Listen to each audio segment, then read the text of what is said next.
Now, a common rebuttal towards us anti-AA content creators is that AA has helped millions of people. It almost seems to be a knee-jerk comment back. But let's take a close look at this statement and see if it really has the validity they say it does.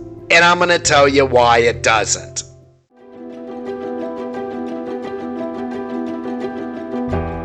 Recently, I saw a YouTube video from one of my allies against the failed organization of Alcoholics Anonymous, Quackoholics Anonymous, who titled his vid, AA and Moving Goalposts. It speaks of AA members' redirection of prior claims of success once they're confronted. One of the common claims that Victor, the creator, notes is the initial stance of an AA member when confronted for their failure rates that AA has helped millions of people.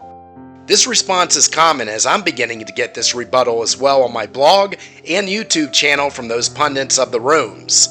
How dare all of us critique a program that has helped millions? The video from Victor ignited a spark that gave investigation of this claim of millions being helped by the AA program. Because on the surface, this claim sounds as if the AA method is wildly successful, but you have to dig deeper into the total number of members that have been in the rooms since Bill Wilson founded Alcoholics Anonymous in 1935. Because the fact is that AA has not only not been successful, but a huge failure, if you look at the claim of success comparably. It took the program until 1950 to even have approximately 100,000 active members. In 1960, the number had grown to about 162,000. In 1975, the numbers vary depending on who you read, but rate somewhere conclusively between 500,000 to 1 million members. So if we assume the million membership at best, it took the program 40 years to gain this 1 million. By 1980, we're looking at an active AA member count of 1.4 to 1.5 million. By 1990, they were close to 2 million, and today just over 2 million. So let's take that 35 years between 1990 and 2025. We'll just round off approximately 2 million members of Alcoholics Anonymous worldwide. Now, it is read that 22% of members stay in AA long term. We'll consider those who return as new cases. So if you factor that into the 2 million members a year over 35 years, we're looking at about a rough estimate of 50 to 55 million souls who went to AA over that 35-year time span for help with alcoholism.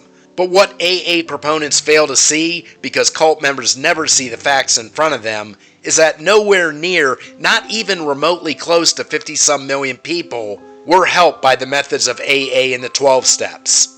Depending on who you read, you'll find that outside of one flawed study from Stanford, the failure rate to stay sober long-term in Alcoholics Anonymous is anywhere between 80 and 90%. This means, with my rough estimate, Alcoholics Anonymous failed 44 million people in the course of 35 years. Now, of course, it's difficult even for the experts to quantify the data of who stayed and how long people stayed in AA, but even with this makeshift estimate I came up with, the point is that for every million that AA helped in 35 years, approximately 3 million weren't helped at all, and that number is gracious at best. So technically one could say yes, AA helped millions of people only because of how long the program's been around. What matters is that this remains a very small percentage of the whole, which makes this claim absolute nonsense. If a parachute was malfunctioning 80 to 90% of the time and killed 44 million people who jumped out of that plane, but 6 to 10 million or so survived, would you call that parachute making company competent? Would you claim that they have a successful product? Given enough time, and AA's had almost 100 years, eventually, even with a low probability of success, the successful ones will reach millions. But the fact remains that the program completely fails tens of millions. So what AA proponents do is give half a story to back up their claim, which is common with cult-like mentality. It's much like a Christian fundamentalist showing that carbon dating is invalid, because a live mollusk is dated 50,000 years old using that technique, but not revealing the carbonates in the hard water that the mollusk was extracted from throw the test off, in which scientists are very much aware. AA pundits are doing the exact same thing. They're showing a number that appears to give a success rate, when the other number that's a failure rate, they won't mention at all. This sort of nonsensical reasoning is exactly why some of us content creators are going after them. Imagine you're that alcoholic, which all of us anti-AA content creators were at one time, and initially being presented that millions were saved with AA, and not telling us that tens of millions fail. That Judas leads us unknowingly to the slaughterhouse that cuts the head off of future sobriety. Again, would you jump out of that plane knowing your parachute opens 20% of the time? The only reason that AA can claim the million saved rebuttal is the sheer numbers that accumulated over time. But any researcher worth his salt would never place stock in a percentage that fails 80 to 90% of the time. That's why this rebuttal is so ridiculous, no different than rebuttals that come from young Earth creationists. Quackoholics Anonymous also brought up a very good point when they are confronted with this fact of their failed program. They moved the goalposts, he states. And this is also true. I have been back and forth with their rebuttals. First, they state that millions are saved as if this is the vast majority when it's actually the vast minority. You point this out to them, then they backtrack. They say that different methods help different people, so who are we to judge? And then they'll finally rest on the go-to of, well, AA saved my life, that's all I can say. First, we can't say that it was AA that saved his life, or those in the minority that is even in the millions over that long period of time. AA was the only game in town when Wilson created it, and it initially had the same dismal success rate that it does today, but no one thought to change it or create another program. Remember, it was taboo then for men to admit they had a problem with alcohol. It was a sign of weakness. And maybe alcoholism is a sign of weakness at that time, but no one's strong all the time in every aspect of their lives. And women's alcoholism wasn't even acknowledged back then. It's not like there was a societal jump to get in there, find out what works, and solve the problem of alcoholism for the majority who fell into its abyss. AA just continued on racking up those numbers of failures in a much smaller group of successes that appeared to gain significance only because it was never compared to the failure rate. Now today, in the last few decades, other methods are beginning to gain a foothold. There is Sinclair method. There is smart recovery. The rah-rah team of the rooms will state that we don't have numbers long-term for these programs either. And that is true.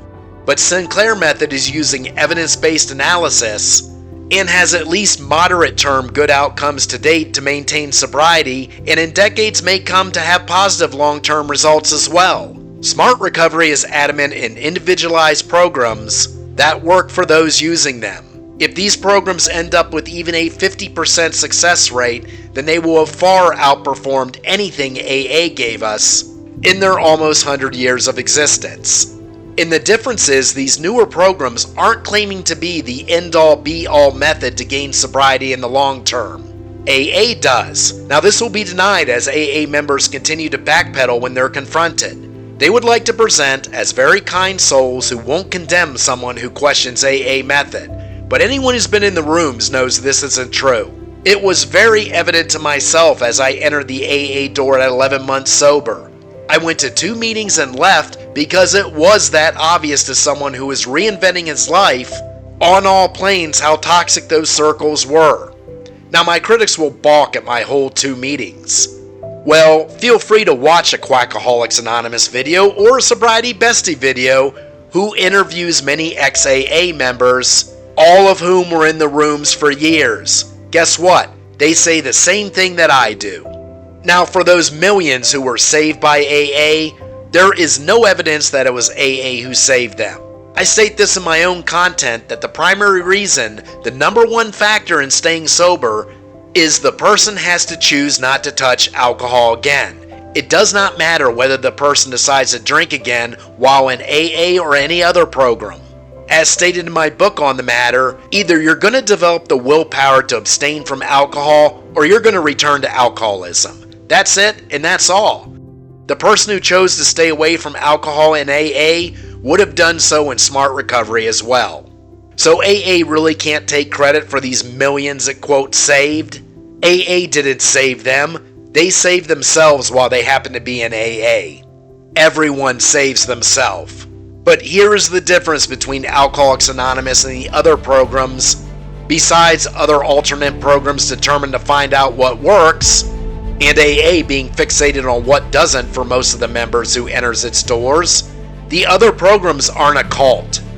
They aren't based on a spiritual awakening from Bill Wilson, who established a program based on divine intervention, which the big book flat out states and states repeatedly it was. They don't rely on the magic elf solving your alcoholism and actually state the disease, which it is not, can never be solved. They rely on techniques and are observing which techniques seem to have the best outcomes. You know what else? These other programs don't destroy the self-esteem of the members. They don't state you're a forever addict or diseased. They state you got addicted to alcohol and are working to take the effects of the addiction away and develop a program to restore self. They don't continually damage the individual emotionally by keeping them in the world of addiction and constant regurgitating of the alcoholic past.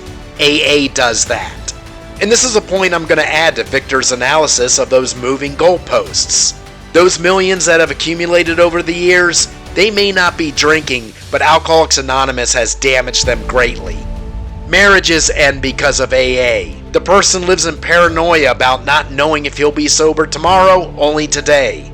Their master status is always of a recovering alcoholic under the watch of AA. None of this is healthy for the individuals in the rooms. So as we all keep saying, AA fails most, and the ones who succeed, AA fails as well. For one who has had his life stolen from him by a cult is not a success whether he drinks again or not.